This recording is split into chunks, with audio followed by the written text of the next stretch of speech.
एक गांव था। वहां पर एक पुरानी सी हवेली थी। उस हवेली की एक अनोखी बात थी।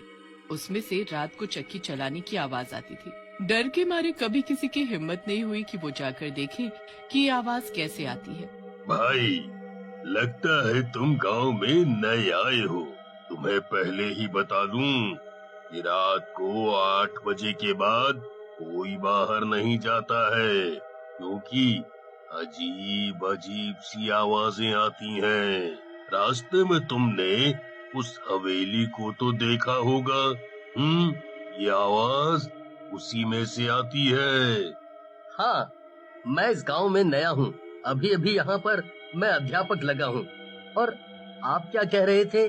8 बजे के बाद कहीं आ जा नहीं सकते हैं? पर मुझे तो खाना खाने के बाद टहलने की आदत है। और क्या मतलब है कि आवाजें आती हैं? क्या वहाँ पर कोई रहता नहीं है? और किस तरह की आवाजें आती हैं? खैर, मैं तो इन सब पर विश्वास ही नहीं करता। हो सकता है रात में ऐसे ही किसी की आवाज आती हो। अरे नहीं, ये बातें सच हैं। हाँ, उस हवेली में से रात के 8 बजे के बाद सुबह 4 बजे तक वहाँ चक्की पीसने की आवाज आती है। और कोई जाकर ये पता लगाने को जाता भी है तो वो लौट कर वापस नहीं आता। हाँ, और किसी औरत के हंसने की भी आवाज आती है, पर कभी किसी ने किसी को देखा नहीं है। अब भगवान ही जाने क्या बात है। हाँ, बस इसीलिए आपको वहाँ जाने के लिए मना किया जा रहा है। 8 बजे के बाद आप घर से ना ही निकले तो अच्छा रहेगा। मुझे लगता है कि ये सब सुनी सुनाई बातें हैं। खैर, आप लोग अगर ये कह रहे हैं तो मैं घर से बाहर नहीं निकलूंगा। मैं तो यहाँ पढ़ाने आया हूँ। जो आप लोगों के गांव का नियम है, मैं उसका पालन करूँगा। हाँ, वो तो सोच पर निर्भर करता है कि कोई किस तरह से रहे। हम लोगों का काम आपको सतर्क करना था।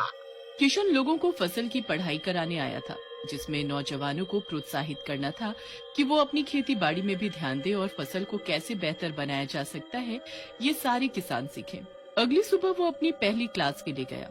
सब एक एक करके अपना नाम बताते हैं, पर उसमें से भीखू बहुत उदास हो जाता है। तुम इतने उदास क्यों लग रहे हो? क्या नाम है तुम्हारा? क्या तुम्हारे पास खेत नहीं है, या तुम्हें फसल के बारे में जानकारी नहीं चाहिए, या कोई और समस्या है? नहीं, ऐसी कोई बात नहीं है। मैं बस इसलिए उदास हूँ क्योंकि मेरा एक मित्र कल रात गायब हो गया। वो रात के 8 बजे के बाद किसी काम के लिए बाहर निकला, लेकिन वापस घर नहीं आया।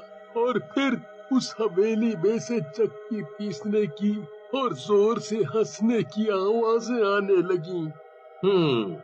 भाई, जब उसने नियम का पालन नहीं किया तो उसके लिए उदास होने की क्या जरूरत है? हो सकता है वो कहीं चला गया हो। तुम ही बता रहे हो कि वो परेशानी में घर से बाहर निकला था। इसका मतलब हो सकता है कि वो कहीं चला गया होगा।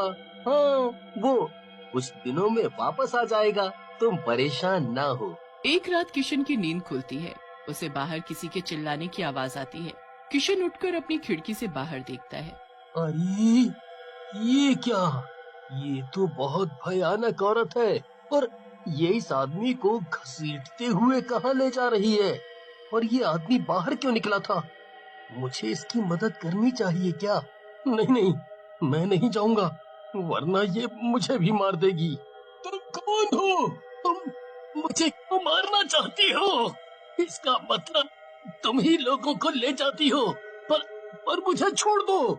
मैं तो बस मजबूरी में घर से बाहर निकला हूँ आज। छोड़ दो मुझे, छोड़ दो। तुम सब बहुत ज्यादा ही चालाक हो गए हो, लेकिन मैं भी एक एक करके पूरा गांव खाली कर दूंगी। तुम लोगों को किसी न किसी मजबूरी के कारण बाहर आना ही होगा, वरना मेरी चक्की नहीं चल पाएगी। मुझे छोड़ दो, मुझे अभी नहीं मरना है। तुम किसी और को ले जाओ अपने साथ, मुझे अभी नहीं मरना है।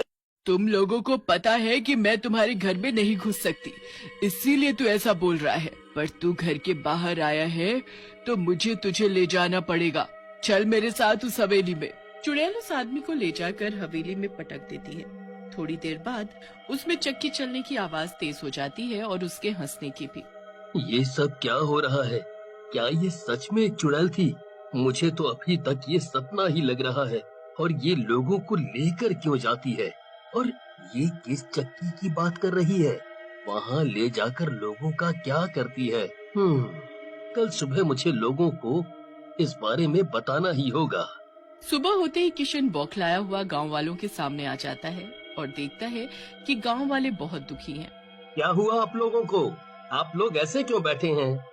हम लोग इसलिए दुखी हैं क्योंकि मोहन भी कल रात से गायब है और उसके परिवार वालों में सिर्फ वही एक कमाने वाला था। पर अब उसके परिवार को कौन पालेगा? आप भी कुछ चिंतित लग रहे हैं। आपको क्या हुआ? क्योंकि मैंने वो देखा है जो मोहन के साथ हुआ है और शायद भीकू के दोस्त के साथ भी। असल में आप लोग जैसा सोच रहे हो वही बात है। उस हवेली में चुड़ैल ही रहती है। कल रात मैंने उसे मोहन को ले जाते हुए देखा है। और ये भी सच है कि मैं बहुत ही डरपोक हूँ और मैंने मोहन की मदद नहीं की। वो उसे उसी हवेली ले जाने की बात कर रही थी और फिर अचानक से उस हवेली में तेज चक्की की आवाज और उसकी हंसी गूंज पड़ी। किशन बाबू, इसीलिए मैंने आपको पहले ही कहा था। उसने आपको देखा तो नहीं ना? कहीं वो हम सबको मार तो नहीं देगी? नहीं, वो बोल रही थी कि वो हमारे घर में नहीं घुस सकती है, इसीलिए जो बाहर जाता है वो उसी को लेकर जाती है। पर वो रोज किसी न किसी को इस बात के लिए मजबूर कर देगी कि वो अपने घर से बाहर निकले और फिर उनको लेकर चली जाएगी। सब गांव वाले तय करते हैं कि कोई भी रात को बाहर नहीं आएगा। अरे ये क्या, आज तो सब कोई अंदर है, इनको मैं कैसे बाहर निकालूं? उस घर की बत्ती अभी तक जल रही है, इसका मतलब वो लोग अभी जाग रहे हैं। क्यों ना उन्हीं में से किसी को उठाऊं? चुड़ैल जिस घर की बात कर रही थी वो भीकू का था। अच्छा, इसका बच्चा नहीं मिल रहा, क्यों ना इसे इसके बच्चे का ही लालच देकर बाहर बुलाया जाए। फिर चुड़ैल उसके बच्चे की आवाज निकालते हुए बाहर बीच रास्ते में खड़ी होकर पुकारने लगती है। पापा, पापा मैं यहाँ हूँ, आप मुझे घर में क्यों ढूंढ रहे हैं? आप भी बाहर आ जाइए। मेरे बच्चे, तुम वहाँ क्या कर रहे हो? जल्दी से दौड़कर अंदर आओ, वो चुड़ैल कभी भी आती होगी। पापा, पापा आप भी बाहर आ जाइए। ठीक है, मैं ही आता हूँ। भीकू के बाहर आते ही चुड़ैल असली रूप में आ जाती है और उसे ले जाती है और उसे उसी चक्की में पीसने लगती है, जिससे चक्की जोर जोर से चलने लगती है। मुझे लगता है कि हमें इस बारे में कुछ करना चाहिए। मैंने उस चुड़ैल को देखा है, वो बहुत खतरनाक है। पर मैंने एक और बात पर गौर किया है, वो दिन में किसी पर हमला नहीं करती है। शायद वो सिर्फ रात में ही निकल सकती है और अपनी चक्की चला सकती है। क्यों न हम सब मिलकर उसकी हवेली में दिन में ही जाकर उसको और उसकी चक्की दोनों को खत्म कर दें? किशन बाबू ठीक बोल रहे हैं, हमें ऐसा ही करना चाहिए। और अगर वो चुड़ैल वहीं पर हुई तो हम सबको मार डालेगी। हाँ, अगर हम नहीं जाते हैं तो वो वैसे भी हम लोगों को मार डालेगी। भीखू भी मारा जा चुका है और गांव के बहुत सारे लोग, हमें ये कदम उठाना ही पड़ेगा। सब उस हवेली पर पहुंच जाते हैं और पाते हैं कि चुड़ैल सो रही है और उसकी चक्की भी शांत पड़ी है, पर उस चक्की के चारों ओर खून ही खून है। सब लोग चुड़ैल को बांध देते हैं और चक्की को बड़े बड़े पत्थरों से तोड़ना शुरू कर देते हैं। उस पर चोट लगते ही चुड़ैल भी बौखला जाती है। ये सब तुम क्या कर रहे हो? उसे छोड़ दो, चक्की को मत तोड़ो, मुझे दर्द हो रहा है, उस चक्की को मत छुओ। गांव वालों की मेहनत से वो चक्की के 2 टुकड़े हो जाते हैं और जैसे ही चक्की के 2 टुकड़े होते हैं, उस चुड़ैल के भी 2 टुकड़े हो जाते हैं और वो हमेशा के लिए खत्म हो जाती है। गांव वाले अब कभी भी बाहर आ जा सकते हैं।